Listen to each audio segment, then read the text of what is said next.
विशेष report के लेखन में किन बातों पर अधिक बल दिया जाता है? तो जो विशेष रिपोर्ट होती है उस पर उसका अगर लेखन किया जाता मतलब लिखी जाती है तो किन बातों का ध्यान रखना चाहिए? तो जो विशेष रिपोर्ट के लेखन में सामान्य समाचारों के अलावा गहरी छानबीन, विश्लेषण और व्याख्या के आधार पर जो विशेष रिपोर्ट तैयार की जाती है। तो जो विशेष रिपोर्ट होता है वो सामान्य समाचारों से हटकर लेखन किया जाता है, जिसमें गहरी छानबीन करके, विश्लेषण करके और व्याख्या करके ही जो रिपोर्ट है वो तैयार की जाती है। ऐसी रिपोर्ट तैयार करने में महत्वपूर्ण तथ्यों का संकलन किया जाता है। जो महत्वपूर्ण तथ्य होते हैं, संकलन मतलब शामिल किया जाता है उन तथ्यों का विश्लेषण किया जाता है और जो तथ्य होते हैं उनका विश्लेषण भी किया जाता है। प्रभाव व कारणों को स्पष्ट किया जाता है, उसके जो प्रभाव हैं और जो कारण हैं उन्हें भी स्पष्ट किया जाता है। तो किन बातों का ध्यान रखा गया है इसमें? जो भी अगर कोई भी रिपोर्ट किसी विषय से संबंधित दी जा रही है तो उस पर गहरी छानबीन होनी चाहिए, उसका विश्लेषण होना चाहिए और व्याख्या होनी चाहिए उसकी, और इसके साथ साथ जो महत्वपूर्ण तथ्य हैं उन्हें भी शामिल करना चाहिए और जो तथ्य हैं उनका भी विश्लेषण करना चाहिए। पत्रकार जगत में बीट से क्या अभिप्राय है? तो जो पत्रकार जगत होता है यानी कि जो पत्रकार होते हैं उनमें बीट क्या है, या फिर आपसे ये भी पूछा जा सकता है कि बीट किसे कहते हैं? तो दोनों का अर्थ एक ही है। खबरें कई तरह की होती हैं, राजनीतिक, आर्थिक, खेल, फिल्म, कृषि। तो हम सभी जानते हैं जो खबरें होती हैं वो बहुत तरीके की होती है, उनके विषय अलग अलग होते हैं। संवाददाताओं के बीच काम का विभाजन उनकी दिलचस्पी के आधार पर कर दिया जाता है। तो जो संवाददाता होते हैं यानी कि जो रिपोर्टिंग करते हैं उनका काम का विभाजन किस तरीके से होता है, उनके बीच में काम का बंटवारा किस तरीके से होता है। ऐसा तो नहीं है कि एक जो संवाददाता है, एक जो रिपोर्टर है, एक जो पत्रकार है वह क्या करता है, वही सारी न्यूज़ इकट्ठी करता है, वही सारी जो न्यूज़ है उसका ठेका उठाए रखता है। बिल्कुल भी नहीं। जो रिपोर्टर होता है वह किसी एक विषय पर क्या होता है, अब जिसमें भी उसकी दिलचस्पी होती है उस विषय को क्या करता है, उस विषय की जो खबरें हैं उसे प्रस्तुत करता है। इसको ही बीट कहा जाता है पत्रकार जगत में। अगला क्वेश्चन है, समाचार और फीचर के बीच के अंतर को स्पष्ट कीजिए। जो समाचार है और जो फीचर है इन दोनों के बीच में क्या डिफरेंस होता है? इन दोनों के बीच में जो अंतर है, सबसे बड़ा अंतर यही है कि जो समाचार होते हैं वो तत्कालिक घटनाओं से अवगत कराते हैं, मतलब कि जो अभी घटी घटनाएं हैं, नवीनता जो है जो घटनाएं हैं वो अभी घटित हैं, अभी अभी वो घटनाएं क्या हुई, घटित हुई हैं, यानी कि उनमें नवीनता है। परंतु जो फीचर होते हैं वो किसी भी घटना के विषय में कभी भी फीचर लिखा जा सकता है। मैंने आपको पहले भी कहा था, चाहे वो कितनी ही पुरानी घटना क्यों ना हो उसके ऊपर फीचर लिखा जा सकता है। अगला क्वेश्चन है, समाचार लेखन की उल्टा पिरामिड शैली क्या है? तो मैंने आपको ये बहुत बार बताया है कि जो समाचार लेखन है उसमें उल्टा पिरामिड शैली किसे कहते हैं या फिर क्या है। तो इसे मैं अब आपको नहीं बताऊंगी, अगर आप रीड करना चाहते हैं तो आप इसे कर सकते हैं। अगला क्वेश्चन देखिए, संपादकीय के साथ संपादक लेखक का नाम क्यों नहीं दिया जाता? क्योंकि ये क्वेश्चन भी मोस्ट इम्पोर्टेंट है, क्योंकि जो संपादकीय होता है जिसे संपादक लिखता है वो कोई एक व्यक्ति विशेष के द्वारा लिखा हुआ नहीं होता है। सबसे बड़ी बात, वो एक समूह के द्वारा लिखा जाता है और व्यक्तिगत न होकर अखबार की आवाज़ माना जाता है, अतः किसी एक का नाम नहीं दिया जा सकता। इसका मतलब यही है कि पूरा का पूरा कोई समूह है, कोई ग्रुप होता है, वही क्या करता है, वो सब मिलकर संपादकीय लिखते हैं, लेखन करते हैं, तो किसी एक संपादक का नाम उसमें नहीं दिया जा सकता है। अगला क्वेश्चन, प्रिंट माध्यम की दो विशेषताएं बताइए।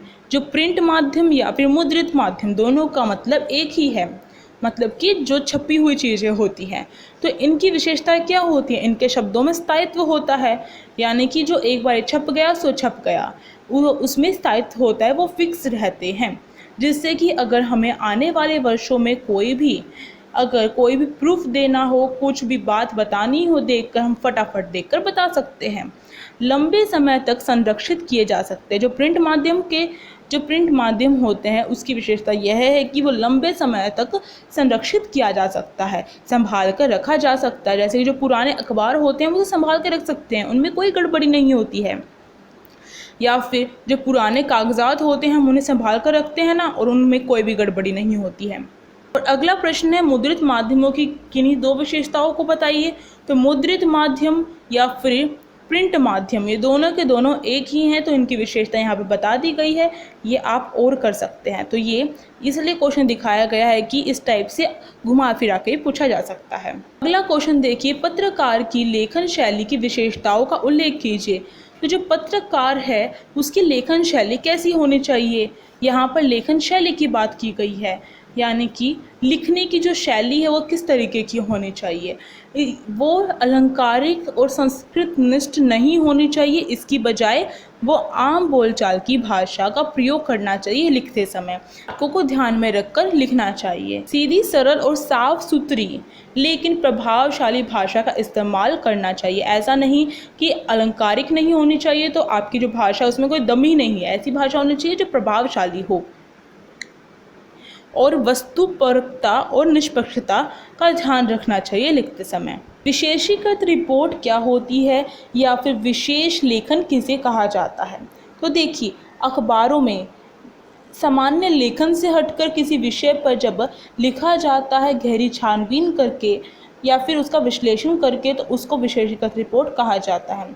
यही बात यहाँ पर कही गई है। आप खुद देखिए, अखबारों में सामान्य समाचारों से हटकर गहरी छानबीन और विश्लेषण की जब आवश्यकता होती है तब उस पर विशेष रिपोर्ट तैयार की जाती है, उसको ही विशेष रिपोर्ट या फिर विशेष लेखन कहा जाता है। नेक्स्ट क्वेश्चन है, संपादकीय में लेखक का नाम क्यों नहीं दिया जाता। ये क्वेश्चन अभी अभी रिपीट हुआ था आपका ऊपर, मैंने आपको बताया था क्यों नहीं दिया जाता, क्योंकि इसमें कोई एक व्यक्ति विशेष के द्वारा नहीं लिखा जाता, ये पूरे समूह के द्वारा लिखा जाता है, और इसी कारण इस पे किसी एक लेखक का नाम नहीं दिया जाता है। हिंदी में प्रकाशित होने वाले किन्हीं 4 राष्ट्रीय समाचार पत्रों के नाम लिखिए। तो जो राष्ट्रीय समाचार पत्र, यहाँ पर राष्ट्रीय समाचार पत्रों का बात की गई है, यानी कि आपको ऐसे समाचार पत्रों के नाम लिखने हैं, क्योंकि यहाँ पर कंफ्यूज करने के लिए देखिए आपको कैसे दे दिया गया है। अगर आप राष्ट्रीय मतलब जो पूरे राष्ट्र में फैले हुए हों, जो हर किसी भी स्टेट में आपको उपलब्ध हो जाएं, किसी भी राज्य में पूरे राष्ट्र में फैले हुए हैं, ऐसे समाचार पत्रों के बारे में उनके नाम लिखने हैं। ऐसा नहीं कि आप किसी भी समाचार पत्र का नाम उठाकर लिख रहे हैं जिसे आप जानते हैं, पर अगर आप दूसरे राज्य में जाएं और आप उनको कहें कि ये अखबार यहाँ पर मिलेगा और वहाँ पर वो अखबार ना मिले, ऐसा नहीं होना चाहिए।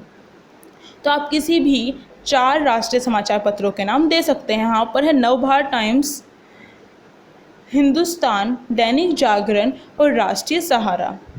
आप किसी का भी नाम दे सकते हैं। नेक्स्ट क्वेश्चन है, अंशकालिक संवाददाता या फिर पत्रकार किसे कहा जाता है। अंश मतलब होता है थोड़ा, कालिक मतलब समय। जो थोड़े समय के लिए एक निश्चित मानदेय पर काम करता है उसको अंशकालिक पत्रकार कहा जाता है। किसी संगठन के लिए एक निश्चित मानदेय पर कोई पत्रकार कार्य करता है तो उसे अंशकालिक पत्रकार कहा जाता है। इसका मतलब है कि जो पत्रकार है उससे संगठन का एग्रीमेंट साइन होता है कि इतने समय के लिए हम तुम्हें इतनी सैलरी देंगे और उसके अकॉर्डिंग तुम्हें काम करना है। वही बात यहाँ पर कही गई है। जो कुछ समय के लिए ही किसी समाचार पत्र के लिए काम करते हैं, सभी स्थानों पर पूर्णकालिक संवाददाता रखना संभव नहीं होता है, इसलिए अंशकालिक संवाददाता रखे जाते हैं जो कुछ समय के लिए ही होते हैं। नेक्स्ट क्वेश्चन है, संपादकीय के साथ संपादक लेखक का नाम क्यों नहीं दिया जाता। देखिए, ये तीसरी बार रिपीट हो चुका है, 3rd टाइम। तो इसका मतलब कितना ज़्यादा इम्पोर्टेंट है आप खुद देख सकते हैं। मैंने ये क्वेश्चन इसलिए यहाँ पर कट नहीं किया है क्योंकि आपको देखना है कि कौन सा क्वेश्चन रिपीट हो रहा है, कौन सा मोस्ट इम्पॉर्टेंट है, खुद सा आइडिया लगाना है आपको। तो इसका आंसर मैं बता चुकी हूँ 2 बारी पहले ही, तो आप इसे रीड कर सकते हैं अगर आपको और अच्छे से समझना है तो। नेक्स्ट क्वेश्चन है, प्रिंट माध्यम के किन्हीं 2 विशेषताओं का उल्लेख कीजिए। प्रिंट माध्यम, देखिए क्वेश्चन भी रिपीट हुआ है आपका। जो छपे हुए माध्यम होते हैं उनमें क्या होता है, स्थायित्व होता है, और दूसरा इन्हें लंबे समय तक संरक्षित रखा जा सकता है।